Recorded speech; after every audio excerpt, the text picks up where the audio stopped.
Welcome to a special edition of China EVs and More. Thank you to NIO for letting us borrow a NIO house. We're in the Jing'an District NIO house right next to one of the largest Starbucks in the world. And this is a very special Shanghai Auto Show edition. And because it's a special edition, Lei and I have invited some special guests. First, Jill Shen, Ethan Robertson, Ed White, and of course, you all know Lei. I'm going to give each of them an opportunity to introduce themselves. So, Jill, can you start? Okay, hi, I'm Jill. I read stuff about EVs and autonomous vehicles at TechNode, and I'm based in Shanghai. Hi, I am Ethan Robertson. I'm the host of the Wheelsboy channel. We are the largest channel on YouTube covering Chinese vehicles, both electric vehicles and internal combustion engine vehicles, but it's China, so mostly we cover EVs. Yeah, hi, I'm Edward White. I'm the journalist with the Financial Times based in Shanghai. And my name's Lei. I'm the co-host of the China EVs and More podcast with my partner in crime too. And I was previously the chief editor of China Automotive Review, covering the Chinese auto market for more than 20 years. And this was my, I think, 12th or 13th Shanghai Auto Show. Wow. So It's probably my fourth or fifth China Auto Show, fifth or sixth at least. So before we dive right in, one person was actually unable to attend the Shanghai Auto Show at this table. So I'm going to pass it off to Ed and let him ask the first question or create the first discussion topic. So Ed, take it over, please. Okay, well, yeah, slightly irrelevant me being here, but I'll do my best to partake, given that I wasn't at the show. Anyway, I mean, for me, not being here, it's been interesting to have a look back at the coverage. And I think going into the auto show, a lot of the marketing and a lot of the kind of hype in the industry was around L2, L3 kind of technologies and what was going to be available. And then you had this regulatory announcement and all the industry heads summoned in Beijing just beforehand. And, you know, Beijing, the officials there saying, we want you guys to tone this all down. So I'm kind of keen to hear from you guys how that announcement then impacted what you then saw from the companies at the auto show. As a veteran of the automotive journalism space in China, Jill, what were your biggest takeaways from being at the show and covering it over the last couple of weeks? My thoughts was pretty much relevant to what Ed is thinking about, because what surprised me pretty much is that most automakers in China, they're no longer saying things like we are the first tier players in smart driving. This makes Xpeng even saying things like, oh, we are the zero tier player in smart driving. So we no longer hear stuff like that during at this year's Auto Shanghai. And almost every company is trying to present things like we are really paying attention, spending more efforts on safety. So companies like Xpeng and probably Huawei, which consistently say that it does not make cars, never. But Huawei also announced with 11 other Chinese automakers saying that they are launching some kind of like training camps to drivers to teach them how to use the ADAS software. Yeah. Oh, I think what you're saying is really interesting. Should we maybe offer some context for those listening? I think you guys have discussed it on the podcast before, but what is it we're talking about when it comes to the changes in the regulatory space? Because we had the very highly publicized incident where three young female college students were driving a Xiaomi SU7 down the highway. Allegedly, from what we understand, the driver assistance was activated. There was an obstacle. The system did not react in time, nor did the driver. There was an accident. Unfortunately, the three drivers died when the car caught fire. And so as a result, right, what were the main regulatory changes? I know that we had more, a higher emphasis from the government wanting to be placed on driver monitoring systems, right? So basically making it harder for people to abuse the systems. Something, if you watch my videos, you will know that I'm very strongly in favor of. I have always said that so many of these systems are way too lax. The amount of time you can take your eyes off the road or hands off the wheel is way, way, way too long in almost all of them. We also had changes, right, where there was the no more automatic valet parking. So any system in which you don't have to be in the car in order for it to drive, that's no longer allowed, right? So AVP is out. Then we're no longer allowed to use the, without the consent of drivers, use the big data from the cars and from their fleets. And Right. really quickly, the reason these things are important because prior to the accident, there was a lot of social media videos of people getting out of their car and it parking itself. And I think that just became kind of normalized. So please continue. Yes, but yeah, exactly. It became a thing that people kind of were, frankly, more and more expecting from manufacturers. And as someone who attends a whole lot of test drive events, it's something that, you know, it's something that they talk about a lot in their marketing materials. Just one of the aspects of the driver assistance systems that they sell. So with that context, I want to support what Jill was saying. My impression of the show was that there was a whole lot less of an emphasis on the driver assistance and on advanced driver assistance features. You know, previous shows you would have had a lot more, I feel like, announcements saying like, touting the driver assistance, talking about how powerful it is and how it's the best and the leading one and everything, and everybody How many wants tops there is? how many tops, you know what I mean? You know, the power of the LiDAR units and everything. And again, now they are going with the direction, you know, they're going with the wind here, and they're saying it's all about safety. Our systems are the safest out of all of them. So, And we know that the China consumer believes that safety and connectivity are two of the most important features of a vehicle.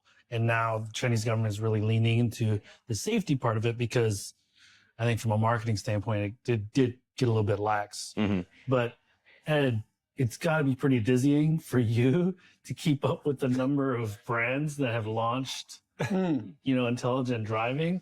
I mean, so in the time span that you've been in Shanghai, you've been covering autos in Asia for quite some time.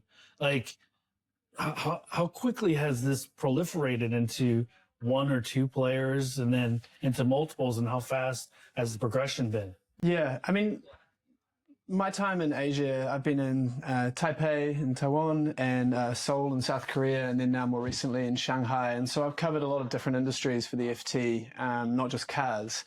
And I guess coming into this more recently than all of you guys, I think it's quite interesting that you guys are in the weeds, right? Lots of incremental changes, like all the little details. It's so cool. Like I rely on you guys a lot in terms of being able to follow the industry.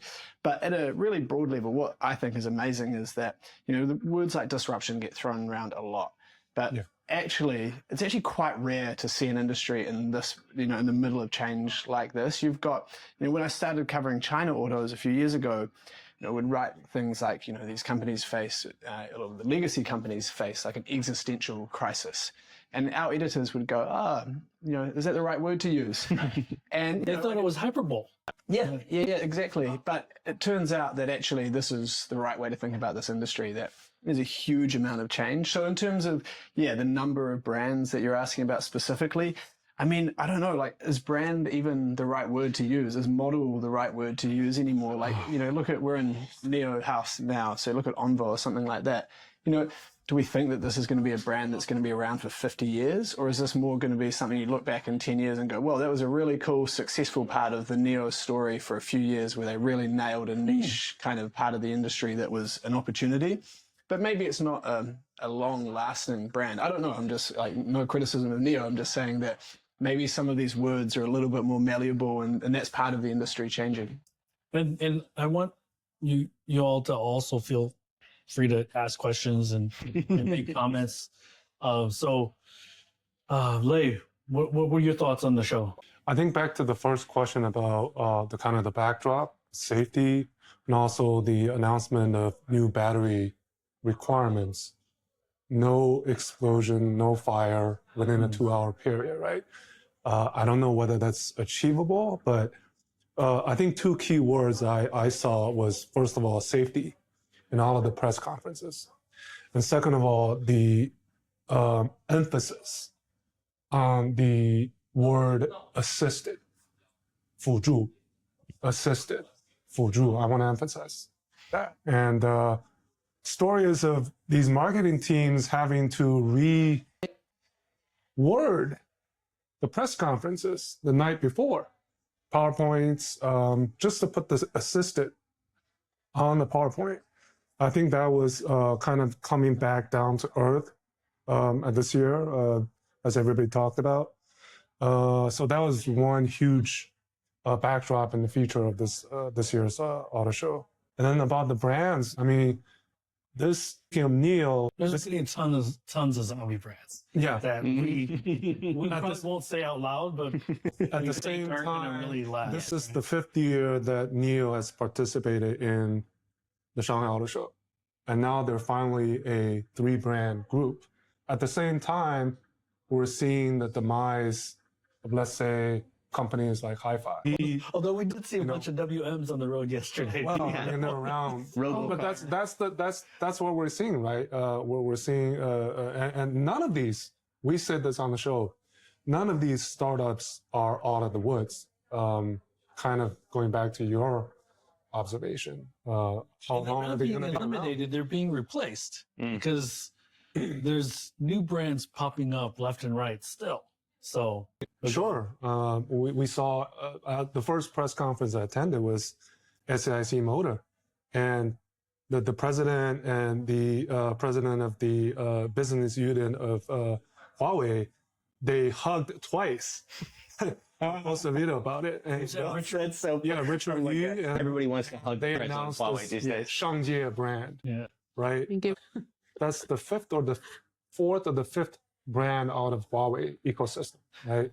We're still seeing brands popping up. I think the West doesn't understand how, let's say, bullish Huawei seems to think they are in the automotive space for someone who's only been in the space what less than 5-6 years. One narrative I heard was in China, CATL and Huawei have become the Wintel of the China smart EV space. So think about that. And so we'll continue with the Shanghai Auto Show, but I also want to emphasize that outside of the convention center, exhibition center, there were a Zeekr event, there was a CATL event, there was That's a Buick event, a Volkswagen event. So for everyone that is watching, these are the only shows that really matter. I take that back. Paris was pretty cool last year. IAA, I think, will be exciting this year. But for bang for your buck, if you're trying to look for in a target-rich environment, if you're a supplier or if you're a partner, coming to the Shanghai Auto Show is really the only place to get all of that.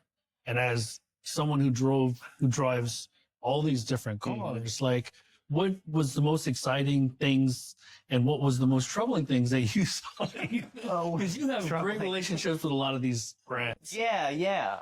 Occasionally I'll do a review of their cars and then they won't want to talk to me for a little bit. Well, they always come back around. Well, I think that one of the interesting things that my takeaway from the show, in addition to, again, everything like Lei was saying about the increased talk about safety and Jill was saying, I think that, honestly, my biggest impression from the show was, first of all, it is still undoubtedly the most important auto show in the world.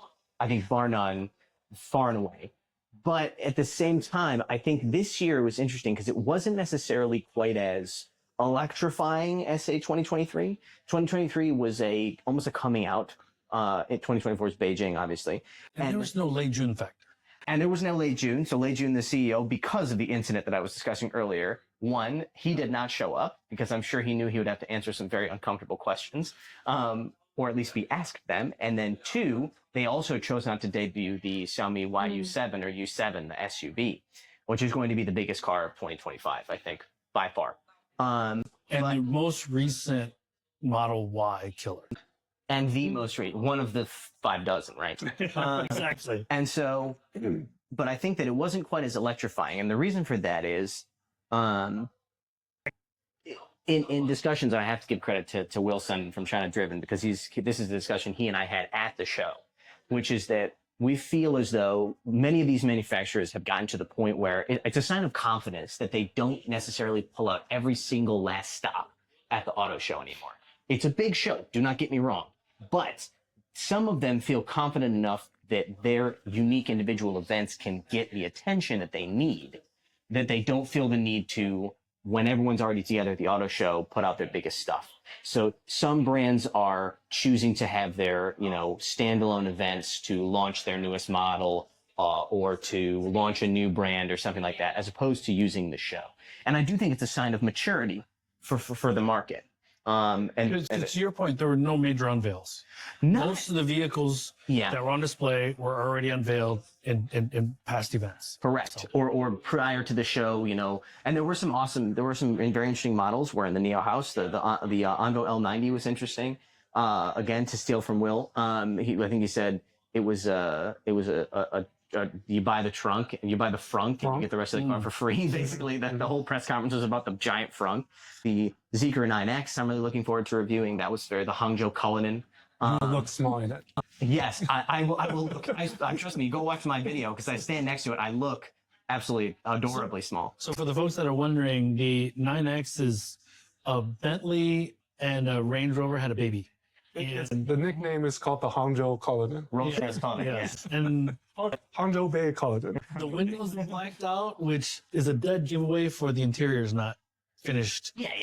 And so that's still planning to launch pretty soon, though, right? Yes, I expect to be getting a call from them in this second quarter about doing a second or third quarter.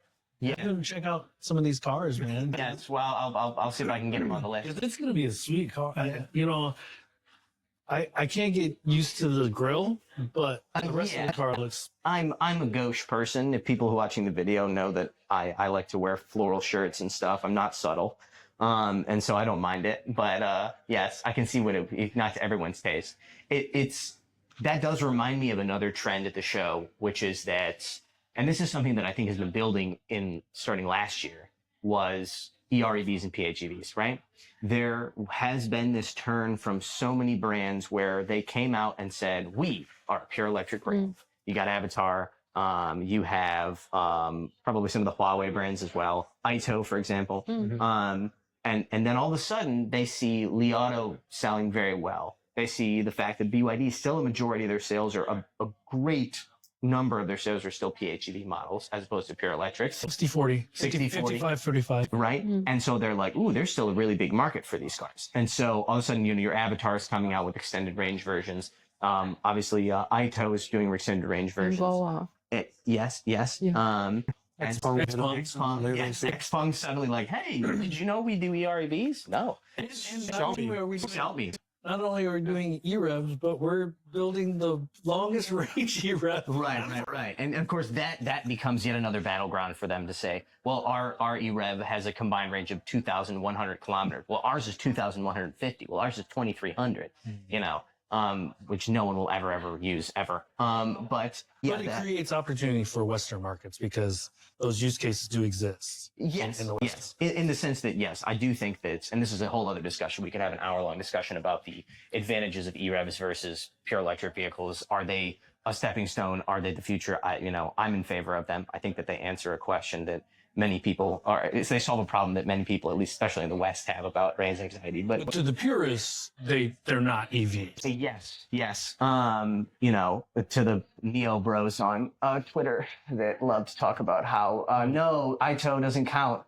Avatar doesn't count as an EV brand because they sell ER. They have some neo stands that are big fans of his. I bet. How many neo haters?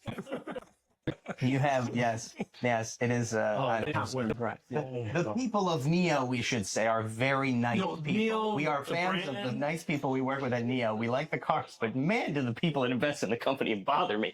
Anyways, not to get back, but to get back to the show. So, like I said, EREVs, talking about safety, the use of the word assisted, for example, the relative low keyness of the show. But again, to emphasize, I don't think that that's a sign of a slowing of the market or a weakening of the market, but rather it's a sign of confidence from the brands that they can just do their own event. I looked at, my initial impression was the foreign brands, Volkswagen, huge booth.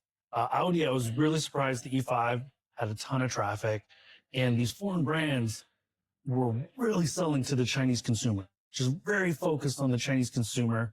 And then the Chinese brands, to your point, because they have a ton of confidence, they're like introducing themselves in a real way to the rest of the world. And I think that was the compare and contrast between the two, where it's like, hey man, the foreign brands were like, stick with us. We're coming around with some great products.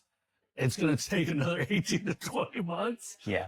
And it's going to use some Chinese DNA, and Xpeng and Volkswagen with Stellantis, so the Empire Strikes Back probably in 24 months, 30 months.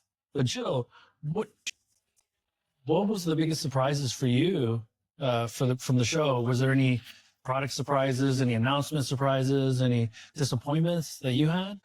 Yeah, I agree with you, which is that legacy automakers really had a very significant presence at Auto Shanghai this year.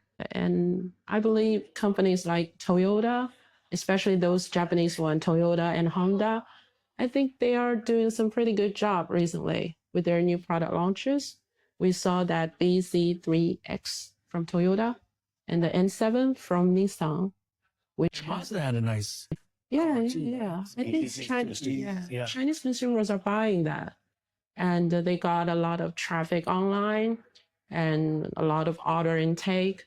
So, and also I believe you also noticed that the absence of South Korean automakers, Hyundai and Kia.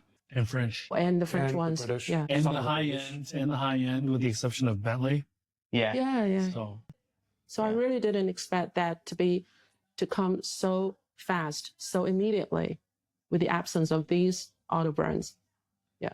Can I ask just to follow up on that in terms of the legacy automakers? I mean, one of the trends I think is quite interesting at the moment is you've got Huawei kind of breathing life into some of these like Chinese companies that were sort of seen as like, okay, how are you guys going to compete with the likes of BYD? And then all of a sudden, there's some Huawei software, some Huawei hardware, and it's like, okay, you can do this. And also, you've got a huge amount of state support to keep the factories running. Was that kind of trend? Was that obvious at the auto show? Was there a sense that Chang'an, some of these sorts of companies are maybe going to have a run at the EV market now? So companies like Avatar, it's been well known that they're going to go international, and we can talk about BYD, but I don't know if we should lump them in with everybody else, because BYD is basically printing money by selling 400,000 units a month. Where everybody else is selling 50,000 units a month or 40,000 units a month. So they're not even in the same ballpark.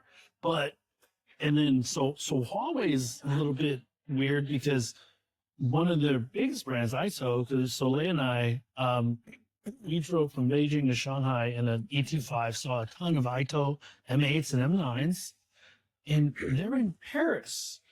Ito was in Paris. No plans to launch in Europe, but it was like FOMO, because they drove an M9, was it, or an M8? I think that's from Beijing. M9. Yeah, M9. But no pricing announcement, no announcement of entering France or entering Europe. It was just there. And so that's the only way they're going to get to the sales volume they need to. There was a conference a couple of weeks ago where one of the Chinese professors was like, the table stakes is 2 million. If you can't build 2 million cars a year, you're not going to survive. So long term, I think that should kind of be your baseline. And if we divide that into 12 months, they need to be selling 70, 80, 90,000 units a month. And the easiest way to look at whether or not they're doing well, how fast is the market growing versus how fast they're growing. If they're not growing as fast as the market, they're losing share to other people. Tesla being one of them. So maybe we could segue into that. What are some of the interesting things? Tesla was absent. What are your latest interesting questions about Tesla surrounding China and stuff? I mean, where do you start? Right? I mean, especially with Musk. But maybe putting the sort of the political side of things with Musk to one side, just in terms of Tesla and China. I mean, it's a tricky one, because on the one hand, and up until the last few months, the factory's running at full tilt. they're either selling a lot here, or when they're not selling as much in China, they're shipping overseas, and the business is fine. The big question, I think, remains around data security and data transfer.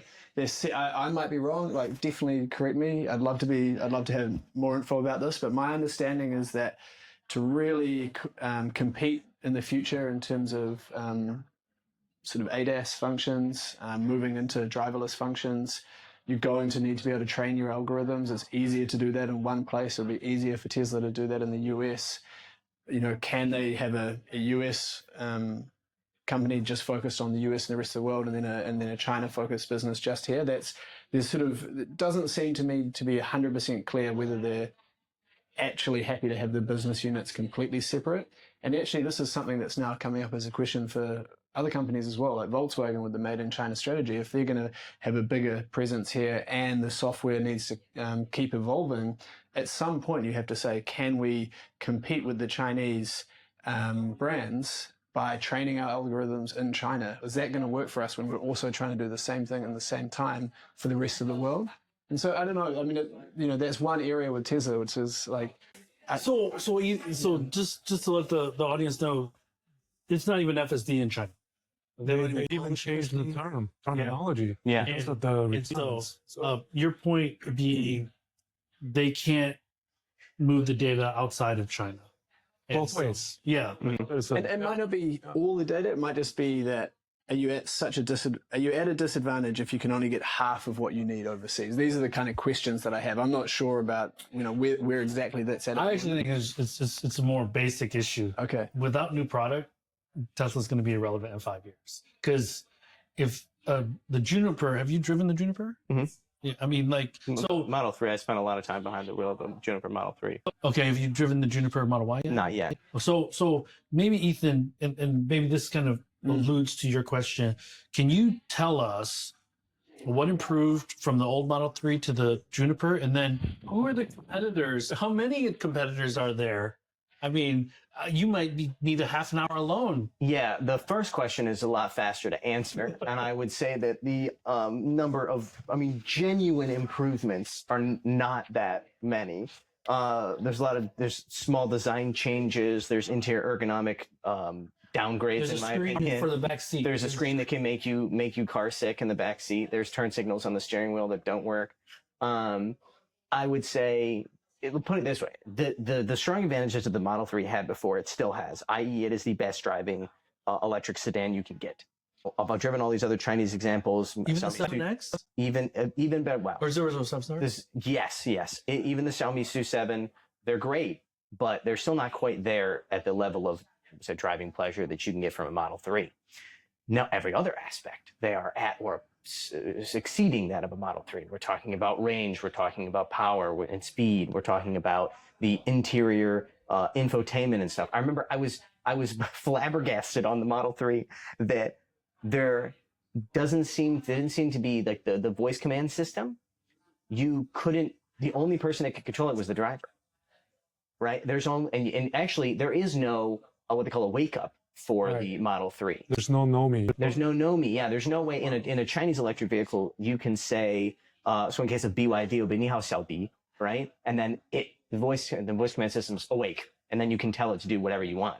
With the Tesla one, you can literally only hit the button on the steering wheel. And so if you're a passenger, you want to do anything with voice commands, i.e. put in a navigation destination, which is what I do mostly with that, you can't do it. You'd have to reach over and touch the button on the steering wheel with in front of the driver, or ask them to do it. But this is just these little things. And in terms of the competitors, like you said, I don't have enough time in the length of this show to list all of the competitors. Most recently, I drove the Avatar 06, which I think is a far better looking vehicle. The interior is very interesting. Ergonomically, there are some challenges. There is very strong competition from almost every single direction right now, at least in the Chinese market, which is the most important market for them. And really quickly, and we're talking about a sedan.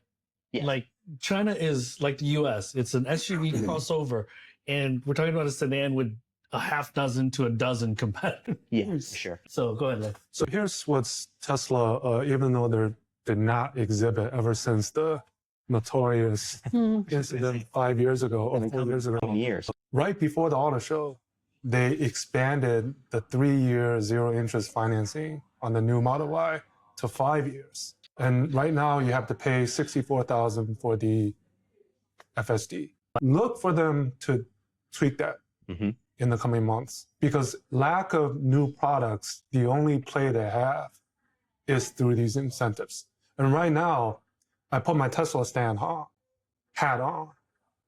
There's no single Model Y killer that's selling more than the Model Y in the Chinese market. So, But that's also because they're given 5 years of freedom. Exactly. And NIO is following suit. Everybody's following suit on that. So there's both good and bad, but you wonder how long that continues.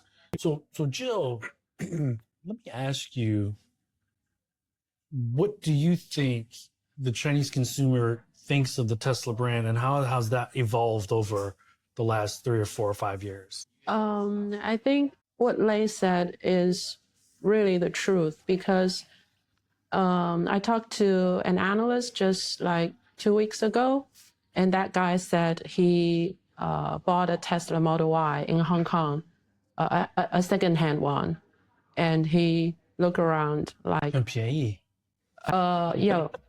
Very cheap. price is one of the reasons, but he checks many of the so-called Tesla killers on the market, and finally there is nothing which he think can really compete with the Tesla Model Y in terms of driving performances, in terms of one thing I've heard from doing ride hailing, some of the drivers in a WM Motor and also in another one, the driver, all of them, they say one thing that the other Chinese EVs don't have that Tesla has. The Model Y is a global vehicle produced on 3 different continents. That's a peace of mind to the consumer. I think that's maybe one of the reasons why they're still selling quite well. To reinforce that point, in 23, Model Y was the #1 selling EV in the world. In 24, it was the #1 selling car, regardless of powertrain. So it sells over 1 million units, and they were at 1.79 last year. So it's the lion's share of what Tesla sells. But I do expect, I agree with Ethan, I do expect Xiaomi U-Qi to make some difference. Yeah. Is it, so let me ask all of you this. Is it SU7 or SU7? Is it YU7 or U7? The Chinese just call it SU7. Just call it Su7. Su-Qi. She means 7. So Su-Qi. U7. Or as I heard one foreign media, one American podcaster called it the sushi. He's clearly reading some machine translated thingy of it, and it would translate as sushi. And I was like, that's not it. But yeah, this is something that comes up a lot on the podcast. I am, by the way, a long-time listener, first-time guest. Very happy to be here.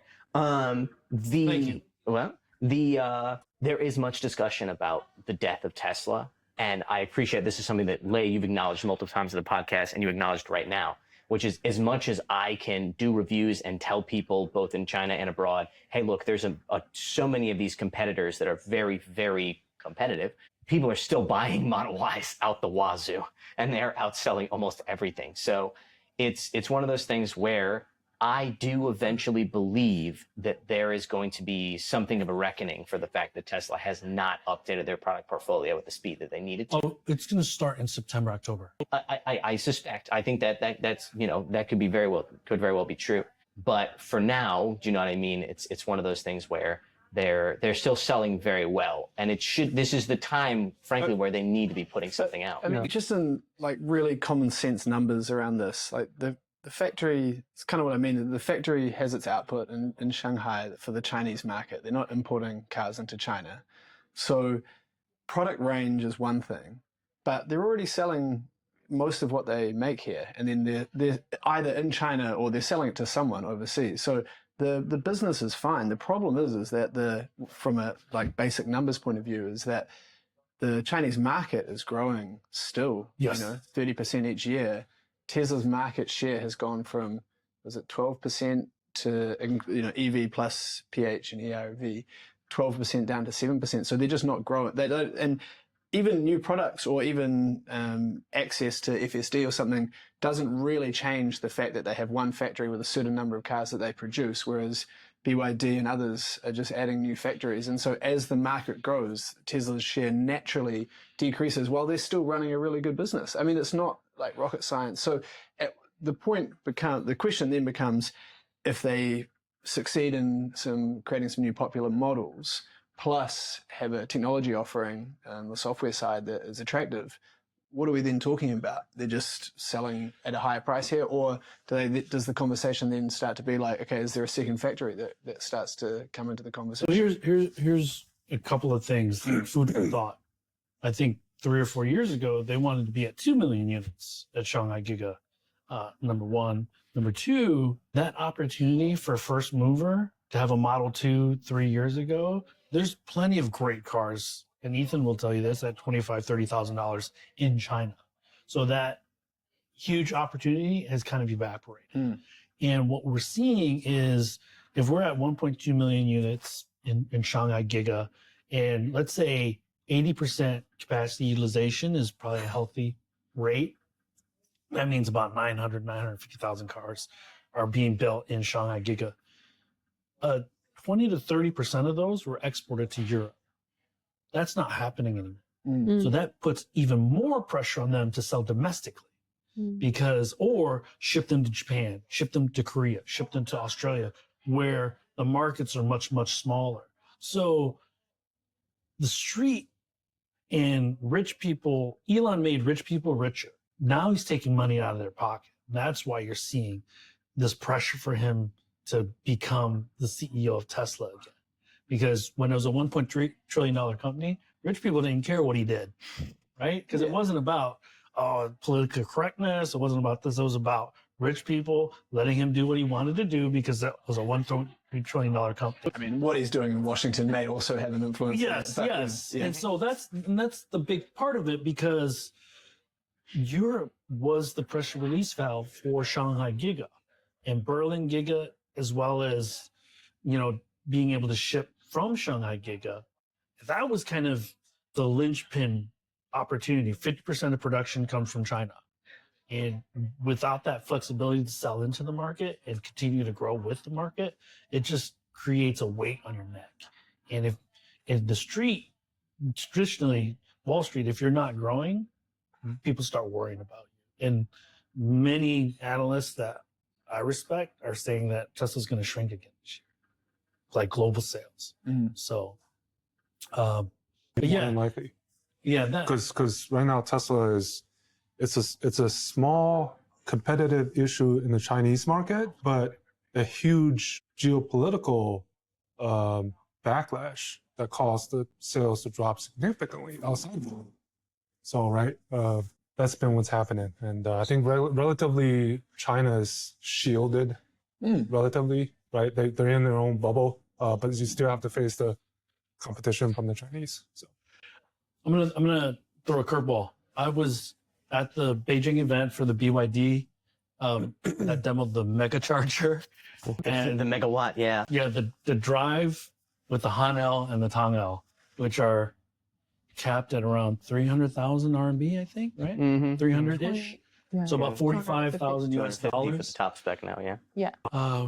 The Han L now has a top spec that goes 0 to 60 in 2.7 seconds. So have you driven that yet? No, I'm getting a Tong L at the end of this month, and I'm very excited.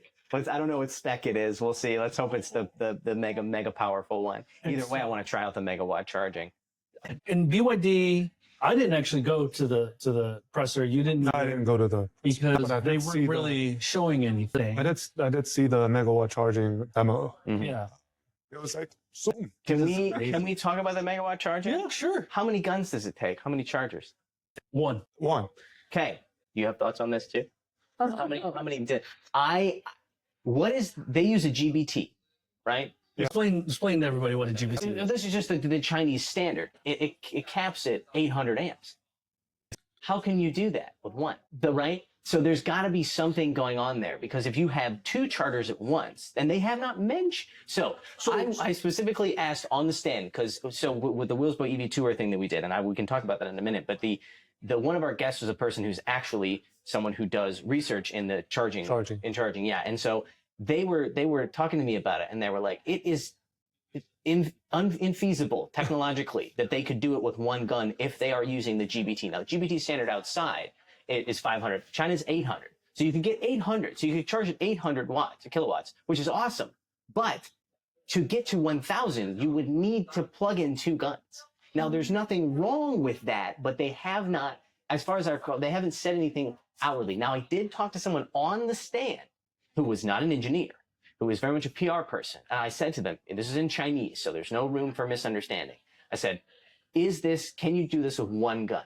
You can get 1 megawatt. And they said, yes. And I said, so you don't need to use 2. And they said, you don't need to use 2. And I was like, you're positive, because I explained to them why that seemed physically impossible. And they were like, maybe I should talk to someone. Like, maybe you should. But either way, that was just something that was a bee that was in my bonnet about it. It's important to qualify things, because in the United States, I think we're still at 400 volt majority.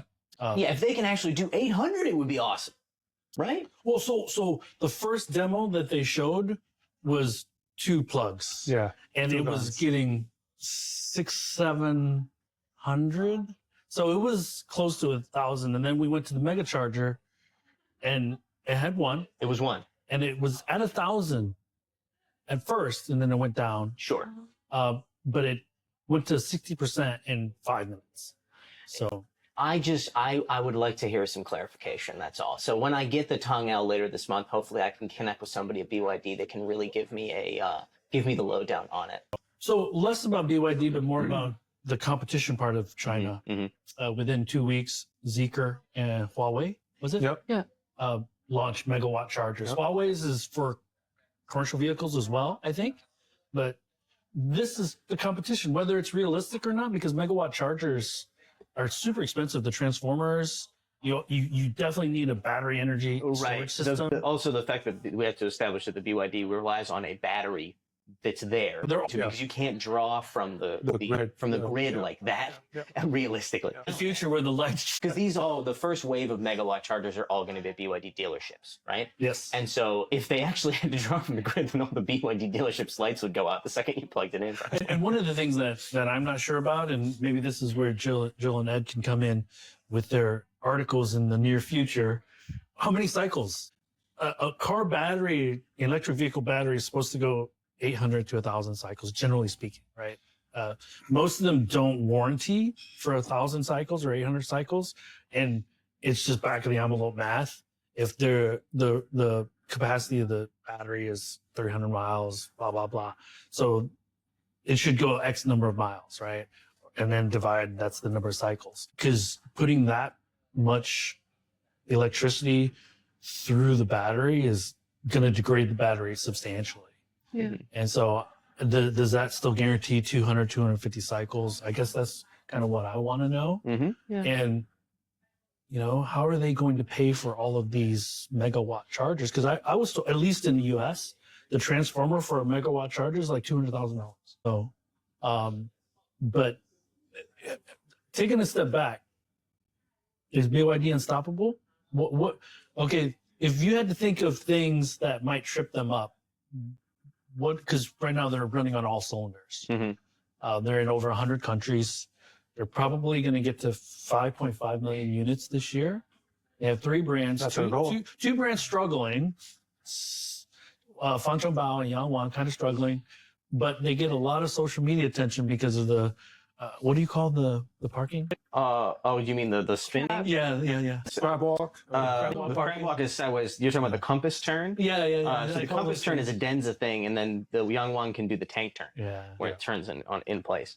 So, Jill, do you think they're unstoppable? How do you think they're going to catch Toyota? Like, You mean BYD? yeah, I think BYD is doing actually not very good job in the brand, especially upstate, going up for their brand image. Yeah, upscale. And so that's what we've been seeing, that the sales of Fangchongbao and Yangwang has been kind of like declining, and there is not really that much recognition from Chinese consumers being like, BYD is really a premium Chinese EV maker. They don't buy that. Yeah. But something we can really acknowledge is that BYD really do things very well in the mainstream segment with all those Dynasty lineup and with the Ocean lineup. But In Chinese, is it confusing to you? Because when it's in English, it's confusing to me. yeah, I have no idea with all these names BYD has created for all those lineups that, you know, the function power really don't make sense to me. Yeah. Yeah. Can we have a whole other discussion about that in a minute? Yeah, Because yeah. I'm sure that Jill and I both have thoughts about how, like you said, about how confusing the BYD naming schemes are in both Chinese and English. Yes. But yes, I would completely support what you're saying about the fact that BYD is obviously doing a great job when it comes to the mainstream segment, despite their confusing naming conventions and too many different series of cars. But when it comes to the higher end cars, I mean, certainly Denza's doing better than it was when it was under half Mercedes management. But I don't think that it is turning into apart from the D9, I don't know that it's turning into the incredible sales success that BYD wants it to be. This is not even to talk about, again, Feng Chongbao or Yang Wang. Feng Chongbao, obviously, late last year, early this year, they had major price cuts for the Bao 5, their first model, by, close to, $10,000 or something like that. US dollars. US dollars, yes. If 5,000 at least. And so obviously that's a sign of the fact that they're struggling a little bit. And as Jill said, they're struggling to establish themselves as a premium automaker. Now, does that keep them from continuing to succeed? I don't necessarily know, because I think that obviously when the brands they're exporting, right? They're in 100 countries. Yang Wang's not in 100 countries. Denza's not. Feng Chongbao isn't. It's BYD, right? And confusing names or not, those are the cars that are selling. So, does BYD, is an interesting question, does BYD need a Lexus to become the next Toyota, right? Because Lexus obviously does contribute a great many sales to the Toyota brand, but the driving Lexus is more of a profit driver than the volume driver. So yes, obviously. Very good point, as every premium brand should be, right? And that's what they want these premium brands to be, but I would say as of yet, they are not. Can I add one thing? Go ahead. I think one key issue for BYD over the next couple of years will be like how BYD will be able to attract Chinese young consumers. So one thing I do have impression at this Auto Shanghai would be like BYD was having some kind of like cosplayers. One is from the Wukong, that PC game. Yep. And so there are some costers doing the role play at the BYD That stand. monkey was there. Actually, that was one of the features on many stands. Yes. Yeah. So, But 100%. BYD, because BYD is BYD, they get first dibs on the one, the one collaboration that everybody wanted last year and this year, which is the, Wukong Black Myth or whatever, the game. Everybody else kind of has to settle for whatever game they can get or whatever anime they can collaborate with. I love it how anime collaboration is suddenly important in this conversation. Yes, but I know it is. I'm not. No. But it is. Trust me, it is funny. I mean, I'm a person I'm there on the media days, and I'm trying to stand next to a car to get a video, and I have to like push some guy dressed like Wukong away, dressed like the Monkey King, out of my way in order to get a shot. And you were so polite about that. But Ed, you were going to say something? So you guys are making a very interesting conversation around what BYD does in brand and marketing, and obviously that's where the kind of the profit is coming from at the moment, in terms of quarterly numbers around what they're selling and what margins.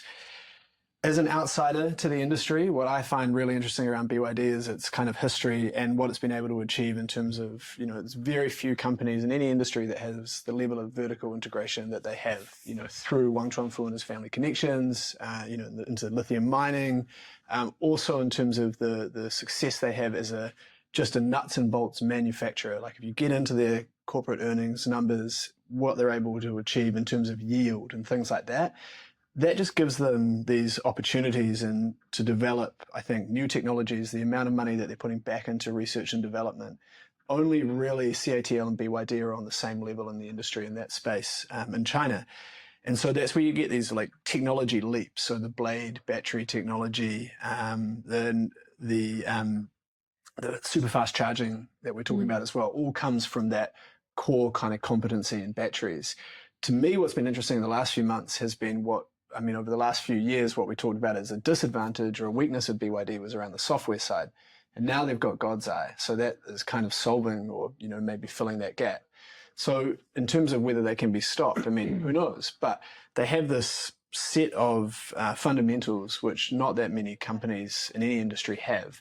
And so they can make more mistakes. They can try things. They can get it wrong. They can get all their names wrong and confuse everyone. It doesn't matter. They can go to Brazil and get accused of slavery and all these sorts of things, and which they deny and blah blah blah. But things that other companies can't get away with, they can, and that's because they've been so successful in areas that I think are really really hard to get right and can't necessarily be replicated. And that to me is quite impressive for a company that not that many people had heard of until quite recently. Well, right? and for good reason, because only within the last 7 years, they were at 500,000 units 7 years ago. Now they're 2024, they're at 4.27. So Lei, you've been covering BYD since day one. You have anything to add, or? I'll answer your question about whether BYD is unstoppable or not. The direct answer is yes. Whether they'll catch up to Toyota, the direct answer is yes. But that's contingent on a couple of things. I actually met Stella Lee at the New York Auto Show right before coming back to Shanghai, and I asked her kind of about the future volume projections, and she was saying that they plan to have 1,000 dealerships in Europe alone by the end of this year, and doubling that next year. So her response was, my job is to focus on the after sales part of what BYD is doing. I think volume-wise, we don't have to worry about that. And then the other thing that's contingent on is the different regional markets, the geopolitical headwinds and the local labor, the requirements, whether they can, manufacturing, right? They're producing in multiple regions. So I think that's the part we're looking at. It's almost, I think answering the question that you raised on BYD is all almost the same as trying to answer whether Tesla is, how whether they can continue to be successful in China. Well, it's difficult to, but I think we'd all kind of agree that BYD is a phenomenon that isn't talked about enough in the West. So I've been back in the United States for almost 3 years now. And when I first got back, it was a hoax because of subsidies. Now people are starting to realize. It's still the narrative. A unfortunately. little bit less, because hopefully I'm this voice in Michigan, the heart of automotive, that's kind of trying to be reasonable about, what, you can blame it on this, that, or that, but I've driven these cars, I've worked in factories, and it's not because of that. So the problem is that now the West acknowledges BYD. They just don't acknowledge these other 50 brands that are quite significant with their products. It's not like they're just not able to compete against BYD because BYD has a flavor for every price segment. And what people don't appreciate is that the Chinese consumer and the Chinese market for automotive lives in the sub 3,000 RMB price point. 300,000, yeah. Everything, 90% of all sales, I think, is under 300,000 RMB. So BYD to dominate that, I'll add to the impressiveness of BYD, Ed. The fact that they create the demand is one thing. The fact that they can supply to that demand is operational efficiency. And to your point, they don't give any margin away, because some vehicles have 70, 80% of their own content. So that just means that every supplier I have, I'm giving 0.25%, 0.5% margin, and that's not happening. And when you have 4.5 million units of scale, and you can amortize your R&D costs over that number of units, you're going to beat most people. The one thing that's really people don't kind of understand is they're doing this in a market that's growing, and they're not even playing hardball yet. Because once the market in China starts to like plateau from a growth standpoint, they're going to do everything in their power to protect that share. And they're going to start playing dirty. And, like that's how automotive works. And we haven't even seen that yet. Now, can they dominate? Yes. I guess my thing is they're going to be building in 9 countries. To your point, they had challenges in Brazil. They're going to have challenges. They're going to have culture challenges, FX challenges. They're going to have labor law challenges. And does that stop them? No. Does it slow them down? Yes. And so that path to 10 million or 11 million units is going to be challenging and much more difficult without the US market. And I think that's numbers that people may not realize. BYD has 1 million employees and 120,000 R&D engineers. How many automakers in the world have 120,000 employees? Let alone 120,000 R&D. So of those engineers,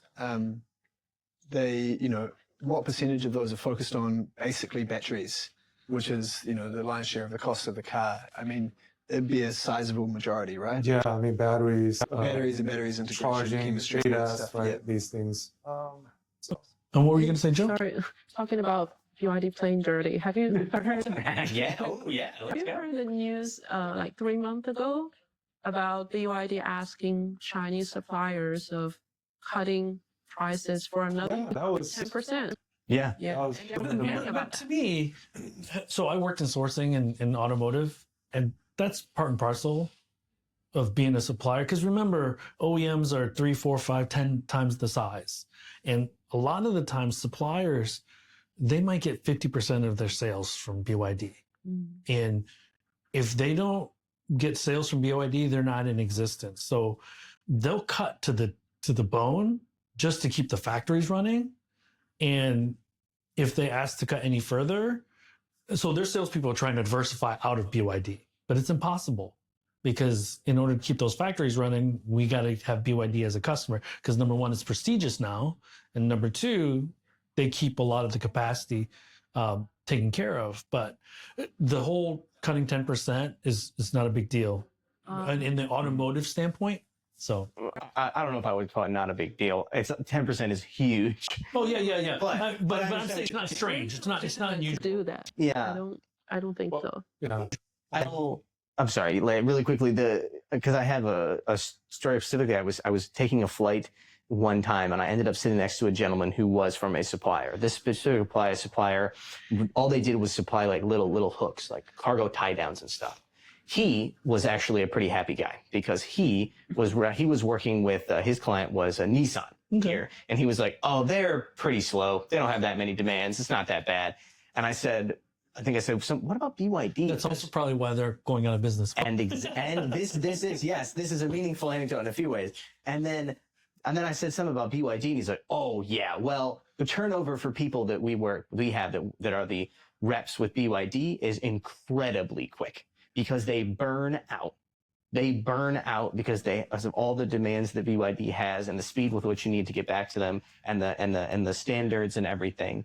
And so I do think that this is not the first person I've spoken to within the automotive industry that doesn't love BYD because of the strain that they put on their suppliers and on these networks and stuff. But again, to your point, it is what it is. When you are a company that's the 800-pound gorilla in the room and you are trying to find every single advantage you can, you are going to throw your weight around. And you're the only player that has clear growth. Yes. So, these suppliers, the other big reason is that they can grow with BYD, whereas the other players are kind of flat.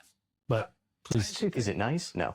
Yeah. Longer term, you mentioned the geopolitical issues as they grow overseas. I think this is where there's a lot of risk and uncertainty with BYD, which is, I think business practice stuff, the cultural side of things of a Chinese company going overseas. I mean, you know, there are questions and there's obviously missteps, but there's no real reason why they can't be successful. Right. You know, they could be. There's no like flat reason that actually this isn't going to work. Sure, they are going to have to raise their labor standards, environmental standards, all of these things. They're not going to be able to be the same company. Wang Chuanfu is not running Doge for any country. Yeah. Not that we know about.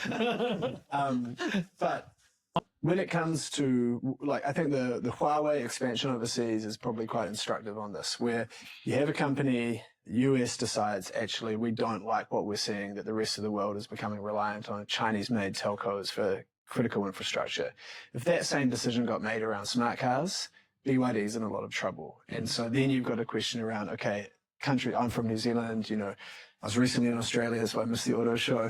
But Lots of BYDs. Huh? lots of BYDs going into these countries. A lot of BYDs are going to be going into Europe, South America. At some point, if the US got heavy-handed around this, okay, not necessarily likely in the immediate, you know, next 2 or 3 years, but longer term, perhaps they put the hammer down, then you've got a problem. And I don't think people are really thinking about that at the moment. In terms of calculating that into the risk around BYD, you also don't seem to, on both sides, you don't really see BYD acknowledge this as an issue, and you also don't see very sophisticated, you know, data protection on the side of the countries where BYD is coming in. And, you know, again, there's probably a way through that. But that to me is a bit of a longer term risk with BYD rather than the kind of day-to-day business practice stuff. I think countries are just generally more aware because they saw what happened with steel, they saw what happened with solar panels, and they talk about the threat of EVs and the flood of EVs, but it's mostly ICE vehicles that are being exported from China. And the two largest countries are Russia and Mexico. And Russia, because all the OEMs left. And so I think to your point, some countries can still get in front of it, you know, but BYD has just this compelling, if they can reprice in Europe, because they weren't very smart about their pricing strategy in Europe. And there was a great article from one of your competitors talking about how BYD pressed reset on their international strategy. And now they're relying more on dealers because every Chinese company, we can do it ourselves. Sure. XPeng did that. And they basically gutted the initial sales team, and BYD's doing it too, relying heavily on the dealers. And that's why you saw a lot of dealer groups at the Zeekr event, Middle Eastern folks, Filipino folks, European folks, because I think that's kind of the way to go, as opposed to like the Chinese face trying to sell into Europe.